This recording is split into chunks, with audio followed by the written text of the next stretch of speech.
आज हम art and culture की क्लास जो शुरू करने वाले हैं, जिसमें अंदर पहला टॉपिक जो हम लेंगे इसके अंदर होंगे राजस्थान के लोक देवता।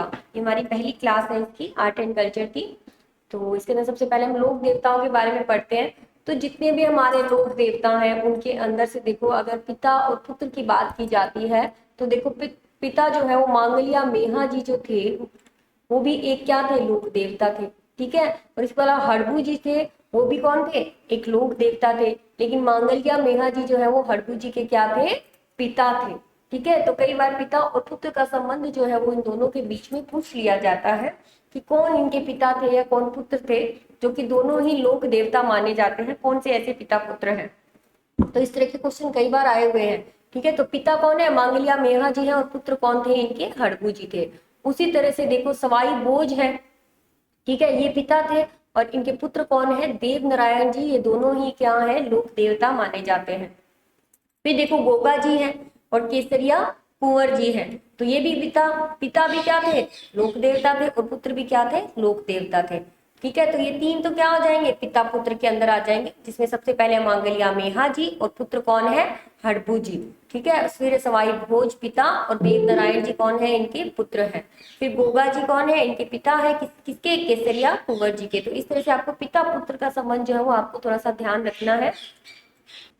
देखो जिस तरह से पिता और पुत्र है, उसी तरह से पति और पत्नी जो थे वो भी एक तरह से लोक देवता थे। तो उसके अंदर देखो मल्लीनाथ जी जो थे, ठीक है, इनकी पत्नी थी रूपा देव। ये दोनों ही लोक देवता और लोक देवी जी के रूप में जो है वो पूजे जाते हैं। ठीक है। तो पति पत्नी का अगर पूछा जाता है तो कौन कौन कौन है, सिर्फ एक ही है, मल्लीनाथ जी और रूपा देव। और पिता पुत्र में कौन थे, मांगलिया मेहा जी और हड़बू जी, स्वाई भोज देव नारायण, गोगा जी, केसरिया कुंवर जी। ठीक है। और अगर पति पत्नी का पूछा जाए तो कौन कौन है, मल्लीनाथ जी और रूपा दे, इनका तो एक ही है। ठीक है। तो ये आपको बहुत आराम से याद रह जाएगा। उसी तरह से भाई बहन है, तो वो भी एक तरह से क्या थे, लोक देवता और देवी के रूप में थे। तो वो कौन से थे, हर्षनाथ जी तो भाई, और जी माता कौन थी, इनकी बहन थी। और ये दोनों ही क्या है, लोक देवता और लोक देवी के रूप में जो है वो पूजे जाते हैं। फिर देखिए मारवाड़ के पंचपीर। अगर पंचपीरों का नाम पूछा जाता है, कई बार क्या क्वेश्चन में आता है कि क्या आपको पंचपीर इनमें से कौन सा नहीं है। ठीक है। कौन ज्यादातर क्वेश्चन कैसे पूछे जाते हैं, नहीं है बताइए। तो उसमें क्या है, बच्चे के क्वेश्चन ढंग से नहीं पढ़ते तो क्वेश्चन गलत होने के चांसेस होते ही यहीं पर है। वो ज्यादातर क्वेश्चन पूछेंगे नहीं है बताओ, चार नाम दे देगा, एक उनमें से नहीं होगा, वो आपको पहचानना होता है। ठीक है। लेकिन हम गड़बड़ कर जाते हैं कई बार, जो हमें आता होता है ना, वो क्वेश्चन आते हुए गलत होते हैं ऐसे क्वेश्चन। तो ध्यान से पढ़ा करो कि वो हमसे क्या पूछ रहा है, कि इनमें से जो नहीं है वो आपको टिक करना है। तो अब देखिए मारवाड़ के पंचतीर हैं, तो इनको कोड से हम याद कर सकते हैं, मांगे पहरा। अब मांगे पहरा में म से क्या आ जाएंगे, मांगलिया आ जाएंगे, ग से गोगा जी आ जाएंगे, प से पाबू जी आ जाएंगे, ह से हड़कू जी, और रा से क्या आ जाएंगे, रामदेव जी तंवर आ जाएंगे। ठीक है। तो मारवाड़ के अगर पंचपीर पूछे जाते हैं तो कौन कौन से आ जाएंगे, मांगलिया मेहा जी, गोगा जी, पाबू जी, हड़बू जी और रामदेव जी, जिसको आप मांगे पहरा से जो है वो याद कर सकते हैं। ये इसका कोड है। फिर देखिए हम सबसे पहले जो है वो मांगलिया मेहा जी के बारे में पढ़ लेते हैं। ये देखिए शासक कहाँ के थे, ये बुंदेल शासक के थे, जो कि नागौर के अंदर है। प्रधान पीठ इनकी बापनी जोधपुर के अंदर है। मेला कब लगता है इनका, कृष्ण जन्माष्टमी के दिन जो है वो इनका मेला लगता है। बार फिर से देख लेते हैं मांगलिया मेहा जी के बारे में। शासक कहाँ के थे, बुंदेल नागौर के थे। प्रधान पीठ इनकी कहाँ है, पापनी जोधपुर के अंदर है। और मेला कब लगता है, कृष्ण जन्माष्टमी वाले दिन जो है वो इनका मेला लगता है। घोड़ा देखो इनका, किरण काबरा। ये घोड़ों के नाम जो है, या घोड़ियों के नाम जो है, जो इनकी सवारी मानी जाती है, उनके नाम जो आपको बहुत अच्छे से पता होने चाहिए। इसके अलावा इनके मेले हैं, प्रधान पीठ है। ठीक है। तो घोड़ा क्या है इनका, कीड काबरा है। और मृत्यु कहाँ हुई थी इनकी, जैसलमेर के राणन देव भाटी से युद्ध करते हुए क्या हो गई थी, इनकी वृद्धि हो गई थी। इनके भूपों की वंश वृद्धि जो है वो नहीं होती है। तो ये क्वेश्चन आया हुआ है कि किस, ये लोक देवता के भूपों की जो है वंश वृद्धि नहीं होती है। तो वो कौन है, अपने मांगलिया मेहा जी हैं। फिर देखिए नेक्स्ट है गोगा जी चौहान। उपनाम देखो इनका क्या है, सांपों के देवता या गो रक्षक देवता जो है वो इनको कहा जाता है, गोगा जी को। जन्म देखो इनका ददरेवा शीर्ष मेड़ी चूरू के अंदर जो है वो इनका जन्म हुआ था। ये अभी परसों के एग्जाम में ही क्वेश्चन आया है, ददरेवा शीर्ष मेड़ी चूरू के अंदर जो है वो इनका जो है वो जन्म हुआ था। फिर मृत्यु देखो अपने मौसेरे भाई अर्जन सर्जन से युद्ध करते हुए जो है वो इनकी मृत्यु हो गई थी। अपने मौसेरे भाई अर्जन सर्जन उनके भाई का नाम है, उससे युद्ध करते हुए जो है वो इनकी मृत्यु हो गई थी। किसकी? गोगाजी चौहान की। ठीक है, सांपों की देवता कहा जाता है, गोरक्षक देवता कहा जाता है। और जन्म कहाँ हुआ था? ददरेवा शीर्ष मेड़ी चूरू के अंदर जो है वो इनका जन्म हुआ था। और मृत्यु मौसेरे भाई से युद्ध करते हुए। प्रधान पीठ देखो, गोगा मेड़ी धूर मेड़ी है। ठीक है, इसके अलावा नोहर हनुमानगढ़ के अंदर है, यहाँ पर इनकी प्रधान पीठ मानी जाती है। दो है, एक तो गोगा मेड़ी धूर मेड़ी और नोहर हनुमानगढ़ के अंदर। मेला देखो इनका लगता है गोगा नवमी को लगता है, भाद्र कृष्ण नवमी को लगता है। ठीक है, अब देखो बी के स्कूल के नाम से आप इसको याद कर सकते हो, भाद्र कृष्ण नवमी। फिर है गोगा जी की ओलड़ी, सांचौर जालोर के अंदर है। ये भी क्वेश्चन इंपॉर्टेंट है, ये अलग सा क्वेश्चन आ जाता है किसी जैसे वर्ड जो होते हैं ना बिल्कुल डिफरेंट से दिखते हैं, तो उन क्वेश्चनों के आने के चांस ज्यादा होते हैं।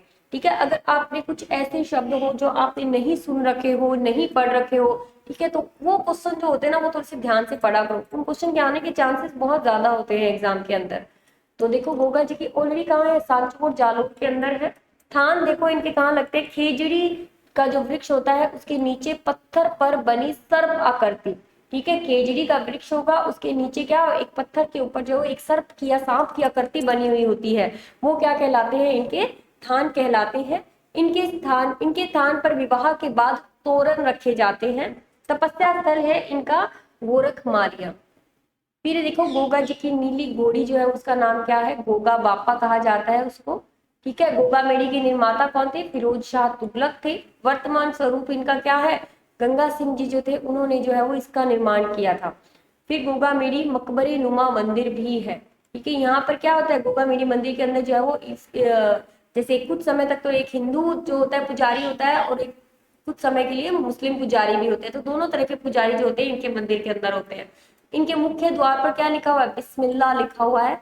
यहाँ एक हिंदू है, एक मुस्लिम पुजारी रहते हैं, मैंने अभी आपको बताई दी थी। किसान कृषि कार्य से पूर्व हल व हाली को रक्षा सूत्र बांधते हैं, जिसे गोगा रखड़ी कहा जाता है। कई बार रक्षाबंधन के जस्ट बाद ही आता है ये, तो कहते हैं ना कि रक्षाबंधन जो है अभी तो गोगा नवमी तक चलता है, तो तब तक अपन रक्षाबंधन जो है वो बना सकते हैं, राखी बांध सकते हैं, तो वो इसी वजह से कहते हैं। ठीक है, क्योंकि किसान जो होते हैं वो कृषि कार्य करने से पहले क्या करते हैं? हल और हाली जो होते हैं, जो ये औजार प्रयोग करते हैं कृषि कार्य के लिए, उन पर क्या बांधते हैं? रक्षा सूत्र बांधते हैं, जिसे क्या कहा जाता है? गोगा रखड़ी कहा जाता है।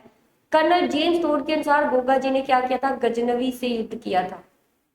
गजनवी ने गोगा जी को क्या बताया? जाहर पीर बताया। ये भी क्वेश्चन आया हुआ है कि गजनवी ने जो है गोगा जी को किस नाम से पुकारा?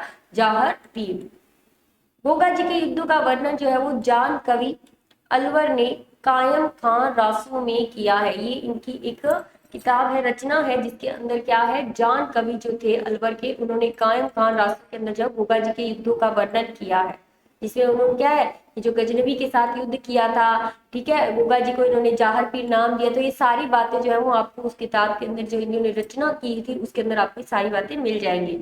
फिर है कायम खानी मुसलमान अपना संबंध गोगा जी से मानते थे। अब देखो ये मुसलमान थे, कायम खानी मुसलमान, ये अपना संबंध किससे बताते थे? गोगा जी से बताते थे। शायद इसी वजह से क्या है कि वहां पर क्या है, मुस्लिम और हिंदू दोनों ही लोग जो है वो वहां पर पूजा के लिए जाते हैं। फिर देखो गोगा जी के पुत्र केसरिया कुंवर के भोपे सांप का जहर मुंह से चूस कर निकाल देते। गोगा जी के पुत्र जो थे केसरिया कुंवर, वो क्या करते थे? इनके भोपे जो है वो सांप का जहर जो है वो मुंह से चूस कर जो है निकाल देते थे। ये इनके बारे में इतना था।